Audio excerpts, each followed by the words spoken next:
So let's now learn how we can listen for events and also handle events in our MVC architecture by using something called the publisher-subscriber pattern. And let's start by analyzing the code that we already have here. So right now we are listening for the hash change and for the load events right here in the controller. However, that doesn't make a lot of sense, does it?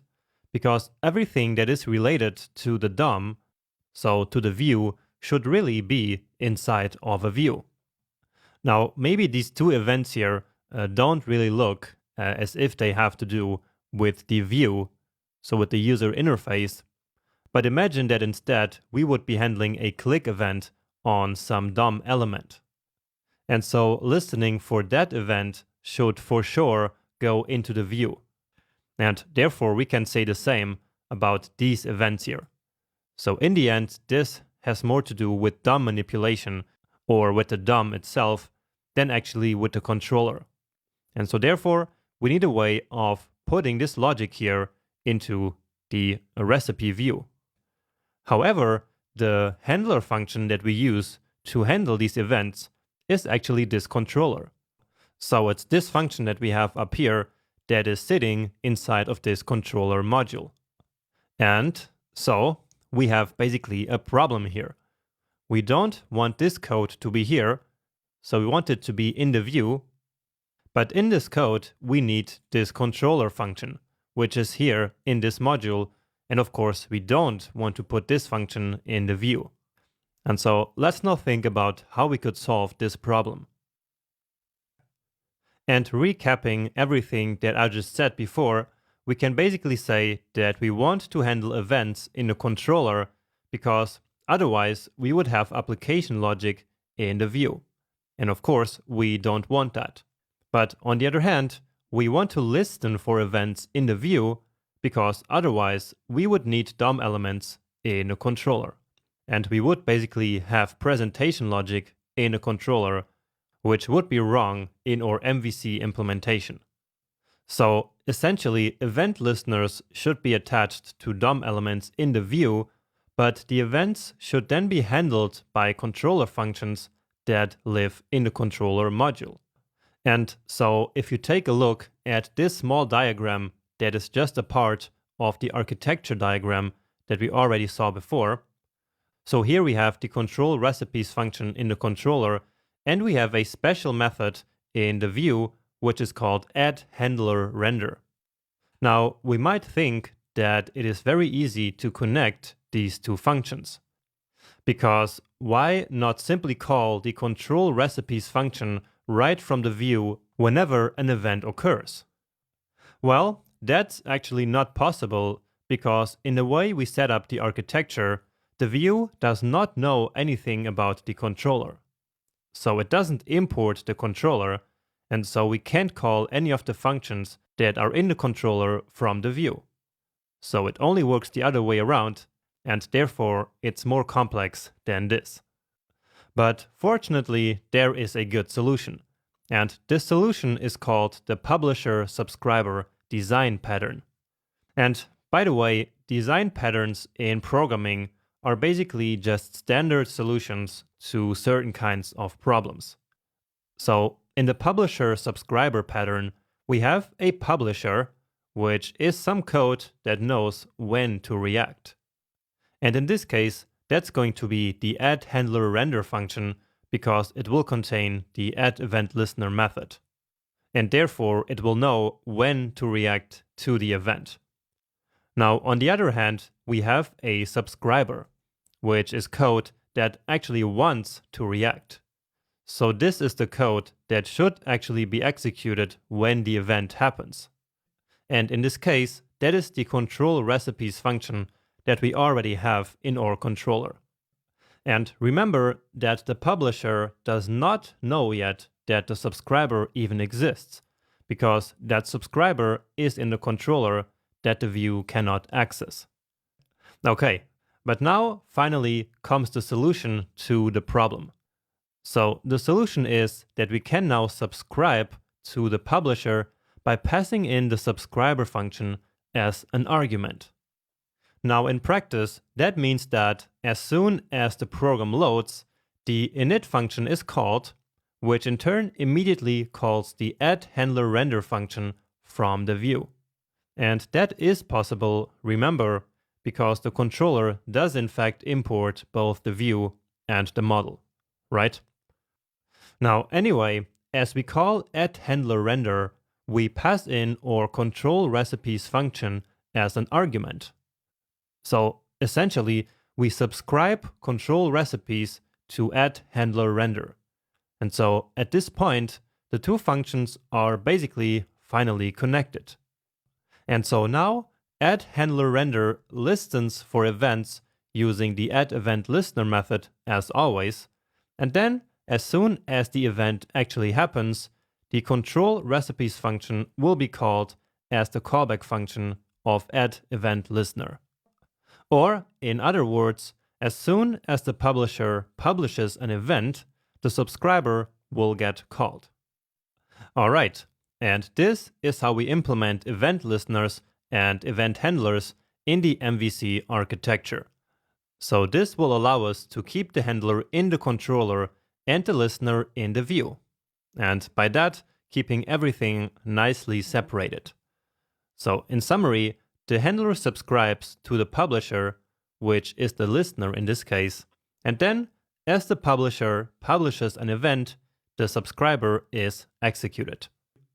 And if you want to think even deeper about this and are really interested in this, then notice how there is actually a profound difference between a certain arbitrary, like function A, simply calling function B directly, and function A receiving function B as an input in order to then call that input function. So this is all about control. In the first scenario, function A is in control. However, in the second scenario, function A has no control. So it simply has to execute whatever function it receives. So if you want, reflect a little bit on that and see that this is exactly what the publisher-subscriber pattern is actually all about. But anyway, leaving that theory aside now, let's go back to our code and implement all of this.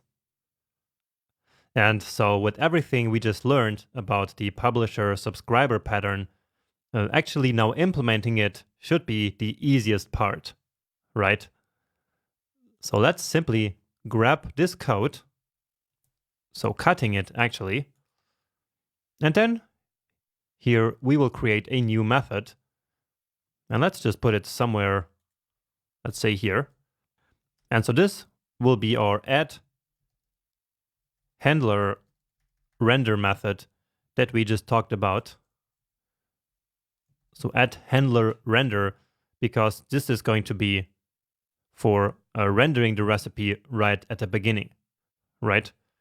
And then this method, which remember is the publisher, basically needs to get access to the subscriber. And so that in this case is the handler function. All right. And so then we can simply paste that in here. And then here, of course, we don't know about control recipes, but we know about the handler. And so that's actually it for this function.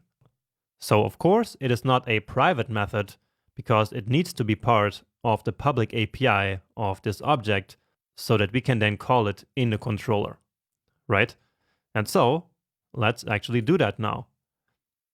So we can get rid of this now, and we will want to do this right in the beginning. So let's create an init function here,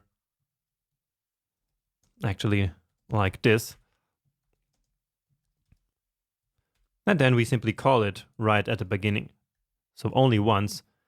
And actually we could simply put all the code also here in the global scope, but I think it's a bit cleaner to have a separate function for this. That's recipe view dot add handler render. And so now we simply pass in control recipes. And that's actually it. With this, we just implemented the publisher-subscriber pattern. For some reason, we're still getting these errors here. Let's get rid of this alert here actually, and simply do a console.log here.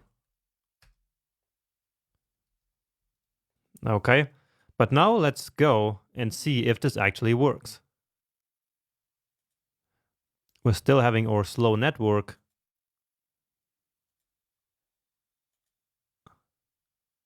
Oh, and here we have some problem, apparently, with the timeout. So let's go quickly fix that here in the helpers. So we saw that here it said undefined, like after undefined second. So maybe this variable here doesn't exist. So maybe it's kind of misspelled. So let's see in the config. Well, it looks right. Yeah, it is the same. Well, let's see again. And so this apparently happens immediately for some reason here. So what if we put it back to some normal number? Well, then it works, which is very weird because this is in fact also 10. So let's see what we get here as we log timeout seconds. Oh, but I'm actually right now seeing the problem. So this is not helpers, it is config. So we are importing ourselves here. So that was the problem. Let's put everything back. And you see that now it is working. Even with the hash change event. And so that means that we did now successfully implement the publisher subscriber pattern. Okay? And so let's quickly recap what exactly is happening here. So we can also take a look at our final diagram here. And here I actually have the event here in the controller because that is actually where it is handled. And so I think that in this diagram, this makes it a little bit easier to actually understand the flow of the program. So anyway, as we start the program, so then the init function runs, and it will then immediately run add handler render, right? So it is this function here. And it's this function that is actually listening for events right here in the view where it actually makes sense.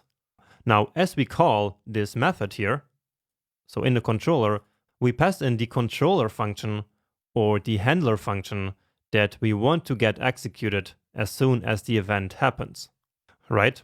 And here we then receive that function as being called handler.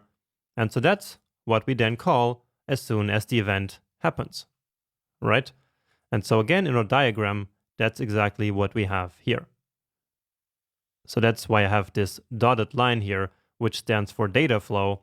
So we are passing in the control recipe function as the handler here. And that is the whole reason why the method here is called add handler render. So because we are using it to in fact add a handler function, and in this case, it is for rendering the recipe in the first place. And then later on, we will actually have other add handler methods. Okay, and so it's crucial that you understand this logic here before you can move on any further in this project. But I hope that with all this explanation, this became all really clear and also obvious why we had to do it like this. I mean, of course, we don't really have to do it. So we are, of course, in charge of our own code. But in order to correctly implement the MVC architecture, this is the best way of doing it. And so again, then we can keep everything nicely separated into model, controller, and view without any overlapping responsibilities. All right, so we have all of this structure here now nicely set up. Everything is nicely separated. And so from now on, all we have to do is to basically use this structure to implement all of the missing features of our application. And so, again, really make sure that you understand everything that we did so far, especially regarding the implementation of our architecture. And then once you are really done with understanding that, let's go straight to the next video.